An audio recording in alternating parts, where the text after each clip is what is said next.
Hello बच्चों, आज मैं आपके लिए लेके आया हूँ मिड आंकलन 2021-22। विषय है आपका सामाजिक विज्ञान है और कक्षा है 7। वीडियो शुरू करने से पहले अगर आपने हमारे चैनल को सब्सक्राइब नहीं किया तो उसको सब्सक्राइब कर लें और बेल आइकन को प्रेस कर दें ताकि जैसे ही नया मॉडल पेपर जो भी आपके एग्ज़ाम के पेपर है मिले आप तक पहुँच जाए टाइम पे। चलिए शुरू करते हैं। पहला प्रश्न है, छत्तीसगढ़ नाम का प्रयोग पहली बार के राजा के दरबार में किया गया? तो इसका उत्तर है रतनपुर। अगला क्वेश्चन है, सीमेंट बनाने के लिए कच्चा माल मिट्टी और होता है? तो खालिस्तान में आएगा चूना पत्थर और माल। अगला क्वेश्चन है, भक्ति आंदोलन की शुरुआत राज्य में हुई? तो इसका सही आंसर है तमिलनाडु। अगला क्वेश्चन है, राज्यों में कानून बनाने के बाद में उसमें के हस्ताक्षर होते हैं? तो इसका सही आंसर है राष्ट्रपति। अगला है, कुंभकार के संबंध में निम्नलिखित बिंदुओं के आधार पर जानकारी लिखिए? तो निर्मित सामग्री का उपयोग, सामग्री बनाने की विधि। तो इसका उत्तर है, आप स्क्रीनशॉट्स ले सकते हैं या लिख ले जैसे कि मैंने लिखा है। तो इसका उत्तर है, निर्मित सामग्री मिट्टी के बर्तन, घड़ा आदि निर्मित सामग्री का उपयोग खाना पकाने में, खाना बनाने में, पानी पीने में आदि सामग्री बनाने की विधि। तो मिट्टी के बर्तन बनाने की विधि की जानकारी, आपकी आवश्यकता के अनुसार मिट्टी के बर्तन बनाने की चौक पर एक कटोरा बनाना सर्वोत्तम होगा, परंतु सजावटी मिट्टी का सामान संभवतः हाथ से बनाना सर्वश्रेष्ठ होगा।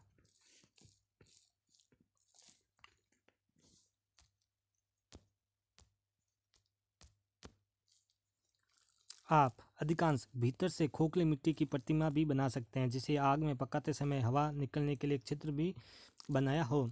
आप उस वस्तु को बनाने के उद्देश्य, नाप, आकार और रंग की कल्पना करें, मिट्टी का चयन करें। इसका चौथा पॉइंट है,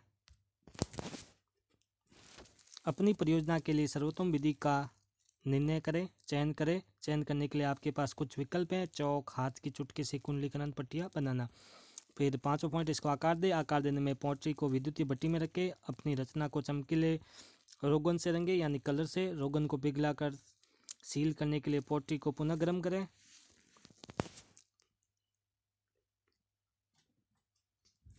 और अपनी रचना की पेटी को चिकना कीजिए।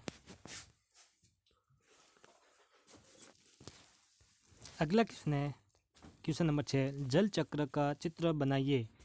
तो ये जल चक्र का चित्र है जिसमें ये सूर्य है, ये बादल है और ये बरसते हुए बादल है और ये इवेपोरेशन, क्योंकि सूर्य के प्रकाश से जो पानी है समुद्र का को वी एपोरेट यानी भाप में बदलता है और ये भाप ऊपर जाके ठंडी होकर बादल के रूप में चली जाती है और बाद में यही वर्षा के रूप में बरसती है। अगला क्वेश्चन है, क्वेश्चन नंबर 7, बाल विवाह के कौन कौन से दुष्परिणाम हैं? तो इसका उत्तर है, बाल विवाह या अल्पायु में होने वाली विवाह से निम्नलिखित हानियां या दुष्परिणाम कुपरिणाम होते हैं। पहला है, व्यक्तित्व विकास में बाधा। कम आयु में विवाह के कारण बालिक बालिकाओं पर दायित्व का बोझ आ जाता है। इस कारण उनके अपने व्यक्तित्व का विकास करने का अवसर नहीं मिल पाता है। अगला पॉइंट है, स्वास्थ्य पर अतिकरण प्रभाव। अपरिपक्व अवस्था में बालिक बालिका में यौन संबंध स्थापित होने से जल्द ही बालिका पर संतान के स्वपोषण का भार आ जाता है। बहुत सी स्त्रियां प्रसवकालीन पीड़ा सहन नहीं कर पाती है, उन्हें अनेक प्रकार के रोग हो जाते हैं, कभी कभी तो मृत्यु तक भी हो जाती है तथा संतान भी अस्वस्थ होती है। अगला पॉइंट है, जनसंख्या में वृद्धि। बाल विवाह के फलस्वरूप जनसंख्या वृद्धि दर तेज हो जाती है। बाल विवाह हो जाने से माता पिता जल्दी जल्दी संतान उत्पन्न करने लगते हैं या तब वह संतान से जाती है। अगला पॉइंट है इसमें, बेरोजगारी। भारत में बेरोजगारी की समस्या अधिक है। बेरोजगारी को गृह समस्या वृद्धि के कारण होती हैं, अतः अप्रत्यक्ष रूप से बाल विवाह से बेरोजगारी को प्रोत्साहन मिलता है। अगला है, बाल विधवाओं की समस्या। बाल विधवा की समस्या को भी जन्म देता है। अनेक बीमारियों या फिर किसी घटना के कारण बालकों की मृत्यु हो जाती है। भारतीय समाज में विधवा विवाह को मान्यता नहीं थी। कम उम्र में विवाह होने के कारण बालिकाएं पढ़ी लिखी भी नहीं थी। अगला क्वेश्चन है आपके पास, क्वेश्चन नंबर 8, नीचे दिए गए शब्दों में से सही शब्द चुनकर परिच्छेद को पूर्ण कीजिए। यानी कि आपको एक पैराग्राफ दे रखा है, उसमें खाली स्थान है, उनमें इन शब्दों का उपयोग करके उनको पूरा करना है। तो ये अपने पास है,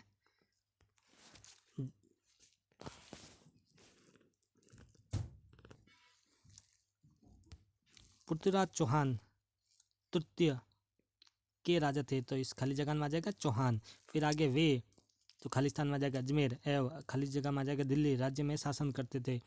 सन 1911 में मोहम्मद गोरी के साथ तराइन जगह में प्रथम युद्ध हुआ, जिसमें मोहम्मद गोरी बुरी तरह से घायल हुआ।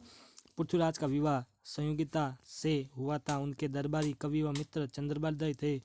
राजपूत राजा जयचंद जो मोहम्मद गोरी से मिल गया था, जिसके कारण पृथ्वीराज चौहान की हार हुई। पृथ्वीराज को राय पिथौरा उपाधि प्राप्त है।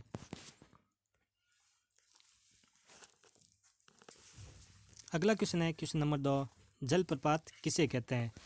तो इसका आंसर लिखेंगे, छत्तीसगढ़ के किसी एक जलप्रपात का वर्णन कीजिए। तो जलप्रपात पहाड़ों की चट्टानों से गिरने वाली नदी या नालों को जलप्रपात कहा जाता है। यदि गिरने वाले पानी की धारा पतली होती है तो उसे जलप्रपात कहा जाता है, और गिरने वाला पानी एक बहुत बड़ी धारा के रूप में काफ़ी ऊंचाई से गिरता है तो उसे महाजलप्रपात कहते हैं। पहाड़ों के ढलान से होकर गुजरने वाली पानी की धाराएं भी जलप्रपात होती है। फिर है चित्रकूट जलप्रपात। ठीक है, ये छत्तीसगढ़ का एक जलप्रपात है। चित्रकूट जलप्रपात भारत के छत्तीसगढ़ राज्य के बस्तर जिले में इंद्रावती नदी पर स्थित एक सुंदर जलप्रपात है। इस जलप्रपात की ऊंचाई 90 फीट है। इस जलप्रपात की विशेषता यह है कि वर्षा के दिनों में यह रक्त लालिमा लिए हुए होता है, तो गर्मियों की चांदनी रात में यह बिल्कुल सफ़ेद दिखाई देता है।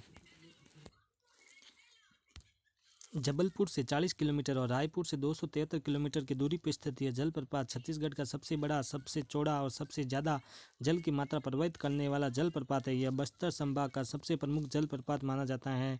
जबलपुर से समीप होने के कारण यह एक प्रमुख पिकनिक स्पॉट के रूप में भी प्रसिद्ध है प्राप्त कर चुका है। अपने घोड़े की नाल समान मुख के कारण इस जल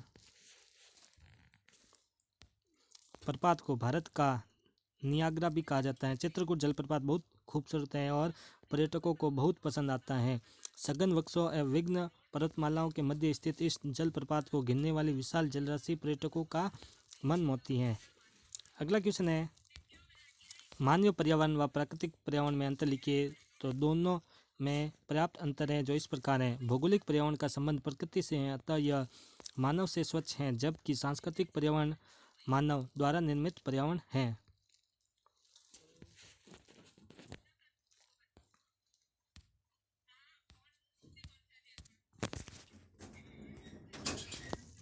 भौगोलिक पर्यावरण मूर्त होता है, जबकि सांस्कृतिक पर्यावरण अमृत होता है। भौगोलिक पर्यावरण की अपेक्षा सांस्कृतिक पर्यावरण व्यक्तियों के बीच के लिए अधिक प्रभावी होता है।